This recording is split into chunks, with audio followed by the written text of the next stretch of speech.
Dollar সংকট মোকাবেলার রপ্তানিমুখী শিল্পের পাশাপাশি স্থানীয় শিল্পের বিকাশে কর অব্যাহতি সুবিধা চেয়েছেন বিশেষজ্ঞরা। তাদের মতে ভ্যাট এবং কাস্টমসে নতুন নতুন নীতিমালার কারণে ব্যবসা বাণিজ্য ক্ষতিগ্রস্ত হচ্ছে। পলিসি এক্সচেঞ্জের অগ্রাধিকার খাত নিয়ে 2024-25 সালের বাজেট আলোচনায় এসব কথা বলেন তারা। বাজেটের আকার বাড়াতে আয়ের উৎস প্রসারের দাবি জানিয়েছে অনেকে। আরও জানাচ্ছেন শারফুল আলম। আগামী মাসেই সংসদে বসছে বাজেট অধিবেশন। বাজেট শুরুর আগেই অগ্রাধিকার বিবেচনায় বিভিন্ন খাতের অংশীজনদের নিয়ে সেমিনারের আয়োজন করে গবেষণা প্রতিষ্ঠান পলিসি এক্সচেঞ্জ।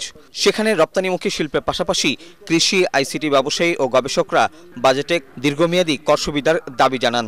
গ্রিন ট্রানজিশন করার জন্য কিন্তু 750 ফ্যাক্টর কিন্তু টাকাটা নাই। They have contributed significantly to the foreign exchange. So এদের জন্য একটা fund, we want to see a soft infrastructure fund, so এরা ট্রানজিশনটা করতে পারে। সরকার গত 4 বছর ধরে কম্বাইন হারভেস্টার দিয়েছেন। গভর্নমেন্ট অলরেডি চিন্তা করছে 8,000 কোটি টাকা সাবসিডি দিবে। এটাকে চিন্তা নয়, এটাকে বাস্তবে পরিণত করে এটাকে যত কুইকলি ইন্ট্রোডিউস করা যাবে তত দেশের লাভ। IMF এর ঋণের শর্ত অনুযায়ী রাজস্ব আয় বাড়ানো ছাড়া বিকল্প কোনো উপায় নেই বলেও সেমিনারে জানানো হয়।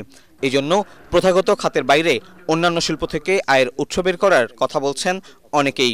ইজ অফ ডুইং বিজনেসের যে এক্সপেন্ডিচার্স আমরা ইনকার করি, সেটা আসলে একটা হিউজ এক্সপেন্ডিচার্স। আমাদেরকে যদি সরকার ইজ অফ ডুইং বিজনেস করে দেয়, আমার যদি অ্যাডিশনাল এক্সপেন্ডিচার্স করা না লাগে, তাহলে আমার ট্যাক্স দিতে কোনো সমস্যা নেই।